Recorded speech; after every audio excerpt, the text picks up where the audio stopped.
Welcome to the ultimate guide to self-improvement. Are you feeling like something is missing in your life? That you want more? That you could be more? Let me tell you a little story about how I got into all of this. I just finished med school, got my MD, and I thought I was done. That I had achieved the goal, and what do you do when you finish achieving your goal? You just focus on being happy. So I would just go to work and I would come home, watch Netflix and hang out with my friends, and I thought that was it. And I couldn't do it. After a couple of months of that, I just felt like something was missing and I need to be doing more, that I was capable of more, and there was something that I needed in my life. That's what got me down this whole rabbit hole of self-improvement. So this is going to be a comprehensive guide.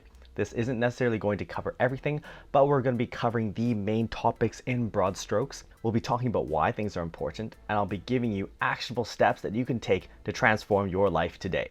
How do you define your value? Your value to yourself, to the people around you, to the world.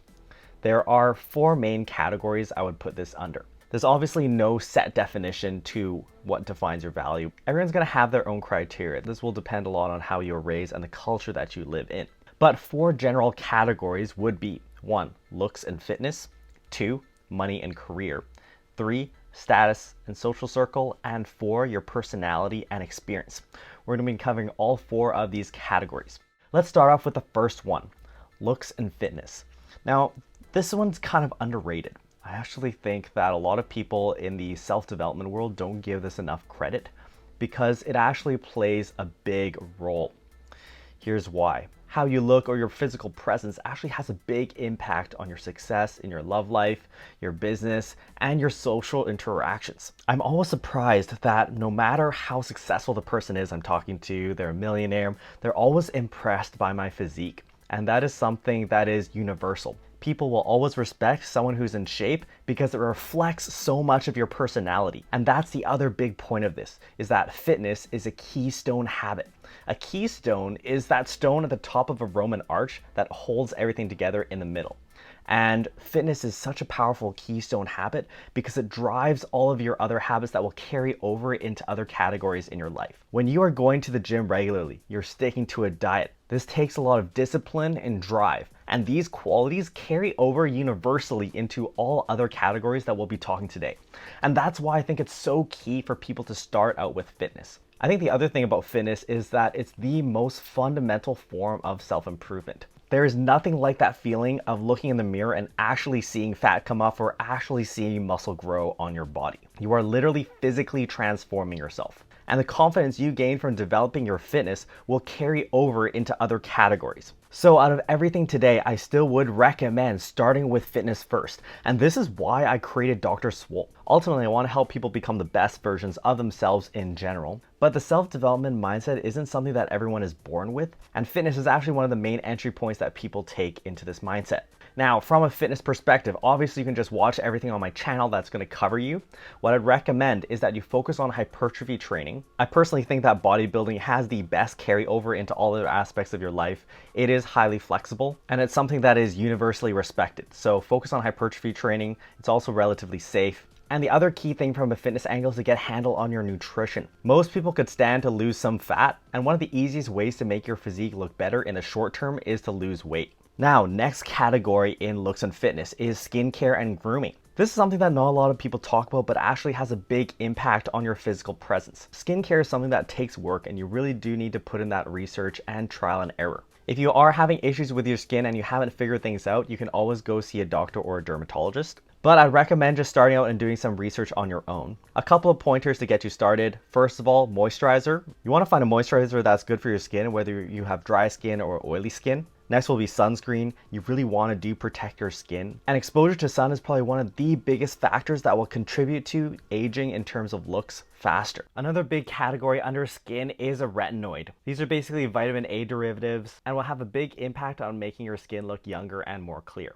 Next, taking care of grooming. You always want to be well kept, and hairstyle. Find something that works for you, consult your hairdresser, and actually put effort into it. The next category under looks and fitness is fashion. And fashion is really important because no matter how good you look, if you dress yourself really terribly, you will bring yourself down a few notches. Now, in terms of actually choosing clothing, what I would recommend is focusing on two main things, and that is fit and style. What you want to do is create your look. I can't necessarily tell you what your look is, but it should be something that's congruent with your personality. So whether it's the biker look in the leather jacket or the elegant businessman look, find your style and play to it. What I'd recommend is, if you are on the fence, err towards the side of being more elegant. In general, dressing a little more on the higher class side will open doors in terms of business and just in terms of your general reputation. Now, how do you dress this way if you're on a budget? And the trick is to find the style and emulate the style with cheaper brands. Again, the key thing is choosing the fit and the style. So find some examples of people who really pull off the look that you want to emulate, and then look for cheaper alternatives that have that same style. The kicker here is getting the fit right. Let me tell you a secret, this synergizes with the fitness category. So if you have a great physique and you pair it with very well-fitting clothes, you're gonna look way, way better than someone who's out of shape and wearing ill-fitting clothes, even if they're a lot more expensive. The last part under looks and fitness I wanted to touch on is posture. How you carry yourself actually makes a huge difference in your presence. This is something that will take work. Posture is ultimately a habit that you need to work on over time, but you really wanna focus on keeping your chest up and your head held high. Okay, next category here is money and career. I remember when I was younger, I always hated the concept of money. I think a lot of this came from me seeing so much conflict in the world and people fighting, my parents fighting over money, and I always hated the idea of it.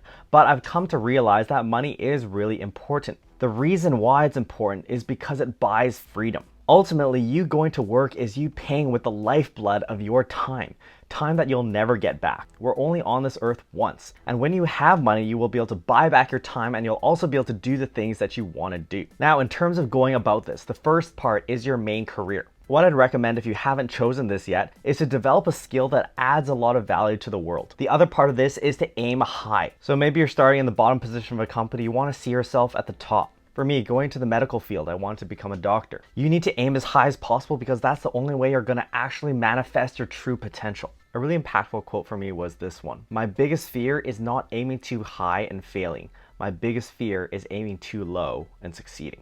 Now, you'll see a lot of life gurus talking online nowadays about just quitting your job and going full-on entrepreneur. While you can do this, I do think it still is a good idea to get a main job as your starter career. First of all, it gives you a vehicle to generate revenue and sustain yourself. Second of all, it gives you a safety net in case your business doesn't work. And third, it gives you background skills and a lot of perspectives that will actually carry over later into the future aspects of your career. Now, moving on, under money career, the second part of this is going to be your side hustle. So if you already have a main job, start thinking about and creating a side hustle. And this will be ultimately how you get to your dream career. Once you start making money your side hustle, you'll reinvest it in the business until the point where you're getting passive income. Eventually, you'll be making enough through your side hustle that you can actually quit your main job and go full time and make your side hustle your main hustle. At this point, you might be asking, how do I choose my side hustle? There are 3 P's that will help you: proficiency, profit, and passion. So proficiency, what's something that you have the potential to be good at on an international level? Next part is profit. Is this something where you can actually make money in? Third, are you passionate about it? This is really important because ultimately your side hustle is going to take a lot of energy from you, and it has to be something that you enjoy. Ultimately, you're just going to be replacing your main job with another main job that you still hate. Now, how do you make the time for your side hustle? The key is aggressive time management and utilizing dead time. The biggest thing I would recommend for this is to leverage video and audio for passive learning. So all of us have some time in our days that I call dead time. Whether you're in the car, you're walking somewhere, or you're preparing food or doing your laundry. During this time, you can be learning something. So you can be watching YouTube videos, listening to podcasts, or listening to audiobooks. Next subcategory under money and career is to find mentors. Mentors have a huge impact in your trajectory because they show you the path that they took, and it shortens the learning curve. You could spend years banging your head against the wall trying to find a solution to some problem that someone's already figured out and they could teach you in a day. What I'd recommend is going into your niche, finding someone who's further along than you, and then asking them for advice. One thing you can try to do to get closer is to add value to them. Try helping them with something, or volunteering, or in some way adding value to what they're doing. But if you're just humble and honestly ask for advice, a lot of people will actually help you. Now, the amazing thing about living in our time is that we have access to virtual mentors. So find someone on social media or in a book and learn from them. It's crazy right now how we have access to people who have achieved incredible things, spent decades honing a craft or creating something, and we can consume all of that life knowledge in one day. I think audiobooks are huge, and I'm currently aiming for 52 books this year. Last subcategory under money and career is investments. This is a bit more of a late game play, but you do want to make sure that your money is working for you. Going on to our third category in our self-improvement guide, status and social circle. Your social circle has a huge impact on where you end up in life. Everyone says you're the sum of the 5 people you spend the most time with, and this does have a lot of weight. Slightly separate but also related is status. Status is important because it gives you access to resources and people. In the business sense, being in a position of high status usually means more money, but in a social context, it also means access to more interesting people that you can add to your network. Now, the first aspect to status is competence. When you're really good at something, whether it's your work, a sport, or an instrument, you will automatically have status in that circle. At this point, you'll see that the different categories we've been talking about in self-improvement start to come together. If you've been excelling in terms of fitness and in your business, you're already going to have status from those other achievements. Next, social media presence. Social media is the way of the future. We live in an attention economy, and one of the biggest things that's going to help you build your side hustle is having a social media presence. It will also give you a lot of new experiences, and you'll meet a lot of cool people along the way. So what I'd recommend is to start putting out content on a platform that's well suited to you. If you really like writing, you might want to think about a blog. You might be on Twitter. If you just like to speak but you hate being on camera, you could try a podcast. And if you're good with video, you want to go for TikTok and YouTube. Now, the next subcategory under status and social circle is actually building your network. One of the huge mistakes that people make is not realizing that you can completely control the circle that you surround yourself with. It's time to start purposely choosing who you spend your time with. A key thing is choosing people who actually have a growth mindset. If you're watching this, you might already have this, but people who have a growth mindset feel that they're able to improve in all aspects of their life. Having friends and people around you who encourage you to grow makes a huge impact on your actual trajectory towards success. Now, finally, under status and social circle is finding a way to give back to the world. You ideally would do this with your main job and your side hustle, but ultimately making an impact on other people's lives is going to be the most fulfilling thing. And when you're able to impact other people's lives and improve it, that's how you'll make money and also build status. Now, one other thing in choosing the people in your life is to choose people who are fully supportive of your self-improvement journey. There are going to be a lot of people who will disapprove of what you're doing, and ultimately they're doing that to validate themselves. By you recreating yourself, you're ultimately exposing their lack of action. So a really good test of whether someone should be in your life is, are they actually happy for you when you're winning? Fourth category in our self-improvement guide is personality and experience. This is a big part of what makes someone interesting. The key thing that people get wrong about personality is that you can actually create the personality that you want. For example, I used to be a lot more introverted, but through changing the way I saw myself and developing the way I communicated, I became a lot more extroverted. Wherever you lie on the continuum of any personality trait, you can modify that position. That doesn't necessarily mean you'll be able to go from one extreme to the other, but you will be able to modify things to a large extent. Now, the big thing I want to focus on in terms of personality for this video is your social skills. This is something that you can totally develop. A big part of this is reinventing how you navigate social interactions and your personality. One exercise that I would have you start working on is learning how to talk to strangers. This is something I actually started when I was a medical student. I was working out at this alumni center for med people, and I made it a goal for myself to meet one new person in the gym every day. This does a few things. First of all, it forces you to develop those social skills. You learn how to develop rapport with new people and make new friends. And the other part is it builds back into those other categories of your business and your social circle. When you meet new people, you will get ideas and ultimately business partners, and you'll also build your social network. Finally, these skills are going to carry into so many other aspects. In terms of career success, being able to develop rapport quickly with new people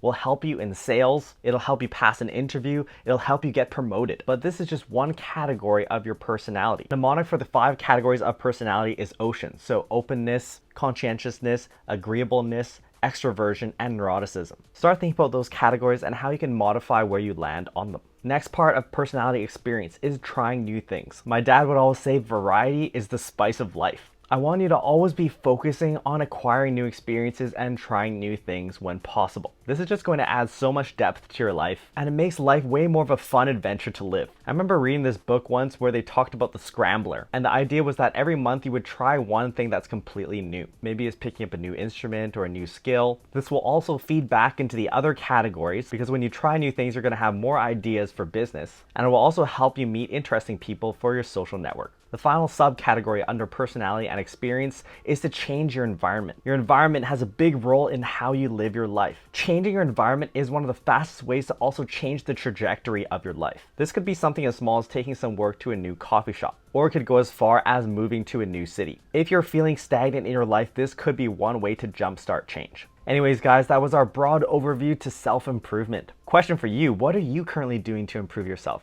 Let me know in the comments below. Also, hit me up with other topics that you want to see me cover in a video. My ultimate goal is to help you guys become the best versions of yourself. So subscribe to the channel for more, start working on the things we talked about today, and I'll see you next time.